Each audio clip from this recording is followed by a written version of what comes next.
Chapter 16. Rat baiting with dogs. Phew. I finally got through the round with the medium. Klein let out a foul breath. He slowly turned around and enjoyed the cool breeze and tranquility of the night while walking closer and closer to the apartment building's door.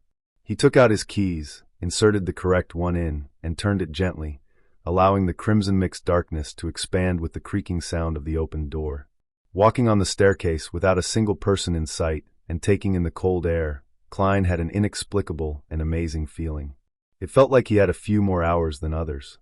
This caused him to hasten his pace.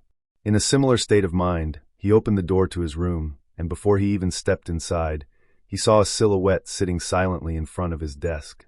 It had reddish-black hair, bright brown eyes, and a delicate, pretty face. Undoubtedly, she was Melissa Moretti. "Klein, where did you go?" Melissa asked curiously as she relaxed her eyebrows. Without waiting for Klein's reply, she added, "Just now, I got up to go to the bathroom and realized you weren't home." It was as if she wanted to know everything clearly, from the causes and effects of the matter to the underlying logic. With great experience at lying to his parents, Klein's brain took a spin before he gave a bitter smile and calmly replied, "I couldn't fall asleep again after I woke up. Instead of wasting time, I decided that I should train my body. So I went out to run a few rounds. Look at my sweat." He took off his jacket and half-turned his body, pointing to his back. Melissa stood up, took a glance half-heartedly and deliberated for a few moments before saying, "Honestly speaking, Klein, you don't have to stress yourself out. I'm sure you can pass the interview to Tingen University. Even if you can't, if, you can still find better ones."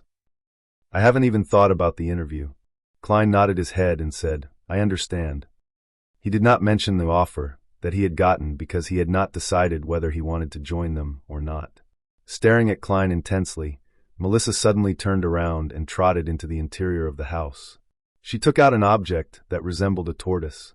It consisted of items like gears, rusted iron, torsion springs, and ordinary springs.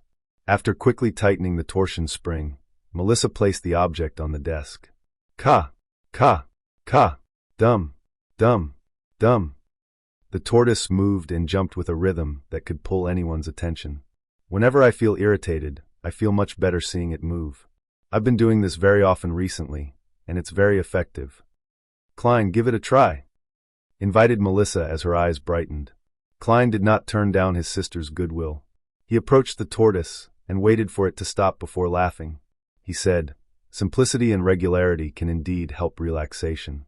Without waiting for Melissa's reply, Klein pointed to the tortoise and casually asked, "Did you make this yourself? When did you make this? Why wasn't I aware of it?" "I made use of unwanted materials from school and picked up things from the streets to make this. It was only finished 2 days ago," Melissa said in her usual tone, the side of her lips upturned a few more degrees.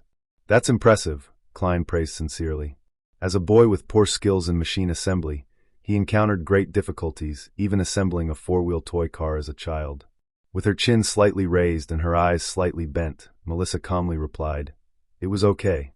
"Being overly humble is a bad trait," Klein smiled slightly and continued, "This is a tortoise, right?" Instantly, the atmosphere in the room took a great plunge, leaving behind an air of graveness for a while. Then, Melissa faintly replied with a voice that seemed enigmatic like the crimson veil, "It's a puppet." "Puppet?" Klein gave an awkward smile and tried to forcefully explain, "The problem lies in the materials, they're too rudimentary." Following that, he tried to change the topic and said, "Why would you go to the bathroom in the middle of the night? Isn't there a toilet here? Don't you always sleep till dawn?" Melissa was taken aback momentarily. It was only after a few seconds before she opened her mouth, prepared to explain. At that moment, an intense sound of digestion sounded from her thoraco-abdominal area. "I'll go get some more sleep." Bang! She grabbed her tortoise-like puppet, trotted to the interior of the house, and closed the door to her room. Last night's dinner was too good. She ate too much, and now her stomach is having trouble digesting it. Klein shook his head as he smiled, slowly walking towards his desk. He sat down soundlessly, silently pondering Dunn Smith's invitation as the crimson-red moon emerged from behind the dark clouds. Being a Nighthawk civilian staff member had its apparent disadvantages. With me being a transmigrator, the fool, initiator of the mysterious gathering, and the multiple secrets I have, It will be risky to be under the noses of the Church of Evernight's team that specializes in dealing with matters regarding the Beyonders. As long as I joined Dunn Smith and his team, I would certainly aim to become a Beyonder. I could then cover up the benefits gained from the gathering. Yet, becoming a formal member would entail many restrictions on my freedom, like how a civilian staff has to report his leaving of Tingen. No longer would I be able to go wherever I want or do whatever I want. I would miss many opportunities. The Nighthawks are a strict organization. Once a mission is given, I can only wait for the arrangements and accept orders. There is no room for rejection. Beyonders have the risk of losing control. Having all the disadvantages listed out one by one, Klein turned to considering the necessities and advantages.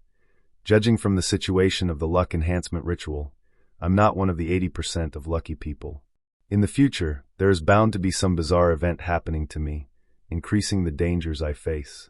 Only by becoming one of the Beyonders, or by joining the Nighthawks, can I be equipped with the ability to resist. The wish to become a Beyonder cannot be solely reliant on the gathering. The potion formula is not a major problem, but where can I find the corresponding materials?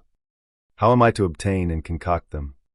Not forgetting the noose of daily practice, I'm faced with serious obstacles. It is just not possible for me to consult justice and the hanged man on every matter and exchange every object with them. This would not only hurt the image of the fool and arouse their suspicions, but there will also be inadequate time to communicate on such trivial issues. Similarly, I am unable to produce anything that can pique their interest. Besides, more materials would more often than not leave behind the trail of my real identity. Then, online disputes would effectively be transformed into offline conflicts, bringing about immense troubles. By joining the Nighthawks, there would definitely be contact with the common knowledge of the world of mystery and relevant channels. This can sufficiently accumulate into a corresponding social circle and can be used as leverage. Only then can I initiate the gathering and in turn gain the greatest benefits from justice and the hanged man. In fact, the gains can feed back into reality, allowing me to obtain more resources and form a virtuous cycle. Of course, I could also go to an organization that is suppressed by the various churches such as the psychology alchemists mentioned by Dunn and join them. Yet I'll also lose my freedom and be in a constant state of fear and anxiety. However, more importantly, I have no idea where to look for them. Even if I managed to gain the corresponding information from the hanged man, such rash contact with them could endanger my life. Becoming a civilian staff leaves opportunity for a buffer and exit. The inferior recluse hides away in the wild, the superior the crowd. Perhaps the identity as a Nighthawk can be a better cover. In the future, when I become one of the top authorities of the tribunal, who would imagine that I am a heretic, the head of the secret organization who is working behind the scenes? As the first rays of the morning sun shone, the crimson disappeared. Gazing at the golden light on the horizons of the sky, Klein made up his mind. He would find Dunn Smith today and become part of the Nighthawks civilian staff. At this moment, Melissa, who had gotten out of bed again, had pushed open the door to the room. She was surprised to see her brother stretching in an unglamorous manner. "You didn't sleep?" "I was thinking through some things." Klein smiled, feeling relaxed. Melissa thought for a moment and said, "Whenever I encounter problems, I'll list out both the pros and cons one by one and compare them.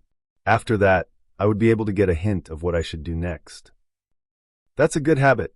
I did that too." Klein smiled and replied. Melissa's countenance was relaxed, and she did not add more. Holding a yellowish sheet of paper and her toiletries, she headed to the bathroom. Not in a hurry to leave after he finished his breakfast and his sister's departure, Klein took a good nap. Based on what he knew, nearly all the pubs were closed in the morning. At 2 o'clock in the afternoon, he smoothed the pleats of his silk hat and handkerchief using a small brush. He also removed the dirt to re-establish the tidiness. Thereafter, he wore a suit of formal clothing, just like he was going for an interview. Basic Street was a little far, and Klein was afraid that he would miss the working hours of the Nighthawk. Therefore, he did not walk there, but instead waited for a public horse carriage at Iron Cross Street. In the Lone Kingdom, public horse carriages were placed under two categories, without track and with track. The former consisted of a carriage drawn by 2 horses and could sit approximately 20 people, while taking into account the top of the carriage. Only a general route existed, without specific stations. It had flexible operations and could be hailed anywhere unless it was full. The latter was operated by the Orbital Carriage Company. First, a rail-like service device was laid on the main street. The horses would move on the inner lane while the wheels ran on the tracks, making it easier and more labor-saving. This could thus pull a bigger double-decker carriage that sat nearly 50 passengers. However, the only problem was that the route and stations were fixed, making many places inaccessible.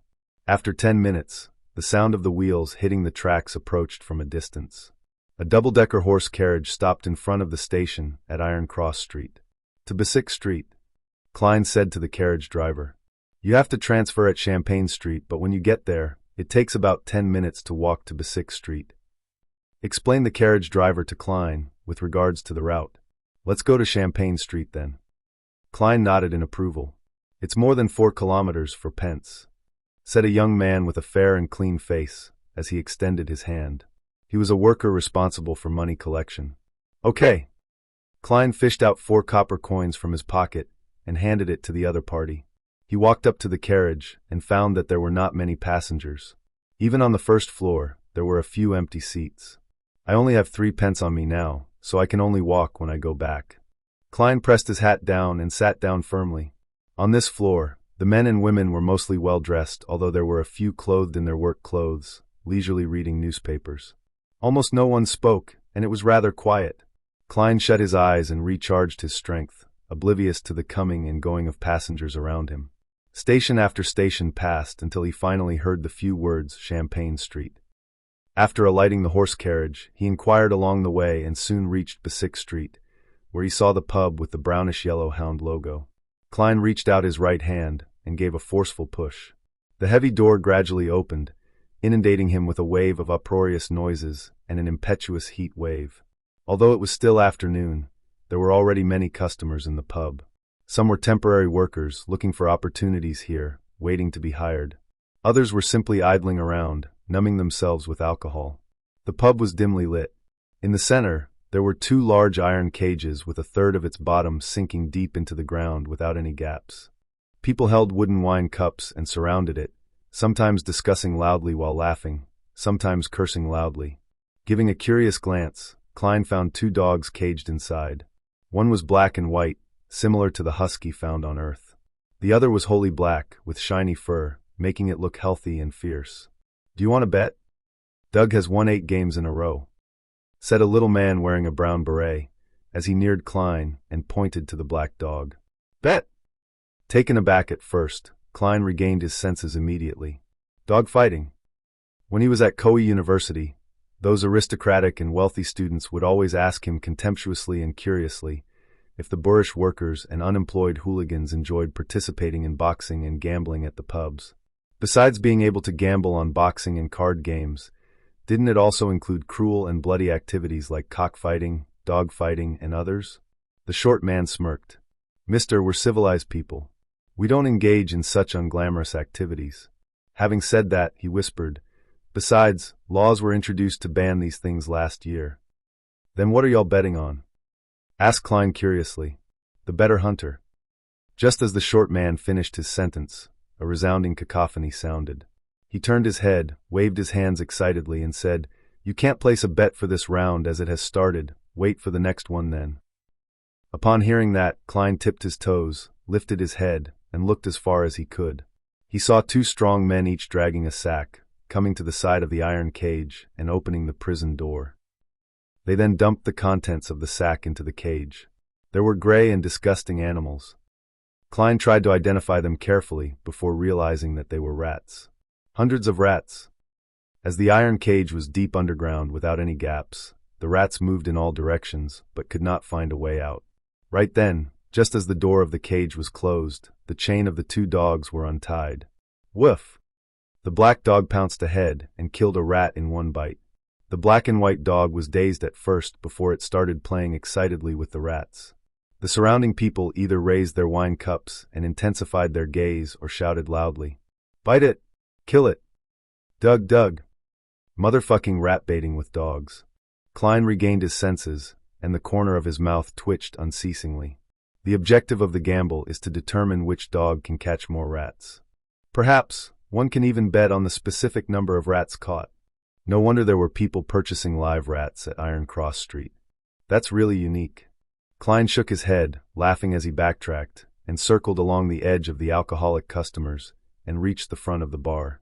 "New here," said the bartender as he spared Klein a glance while wiping the cups. He continued, "1 cup of rye beer is a penny, and Matt beer costs 2 pence. 4 pence for Southville beer, or do you want a cup of purely brewed malt Lanty?" "I came here for Mr. Wright," said Klein directly and bluntly. The bartender whistled and shouted to the side, "Old man, someone is looking for you." "Oh, who?" A vague voice sounded, and an intoxicated old man stood up from behind the bar. He rubbed his eyes, shifted his gaze to Klein and asked, "Lad, were you looking for me?" "Mr. Wright, I would like to hire a small mercenary squad for a mission," replied Klein, according to what Dunn had instructed. "A small mercenary squad? Are you living in an adventure story? This hasn't been around for a long time." The bartender interrupted and smiled. Wright went silent for a few seconds before saying, "Who told you about this place?" "Dunn Smith," replied Klein in all honesty. Instantly, Wright broke out in a chuckle and replied, "I see. Actually, the small mercenary squad still exists. It's just in another form, with a more contemporary name. You can find it on the 2nd floor of number 36 Zutland Street." "Thank you," thanked Klein sincerely before he turned and squeezed out of the pub. Before he went out of the pub, the alcoholic customers who surrounded him suddenly quieted down as they murmured, "Doug was actually defeated." Defeated. Klein smiled and shook his head. Then he left quickly and found his way to the nearby Zoeterland Street after asking around. 30, 32, 34. Here, he counted the house numbers and walked into the stairwell. Going around the corner and slowly climbing up the stairs, he saw the vertical sign with the current name of the so-called small mercenary squad. Blackthorn Security Company.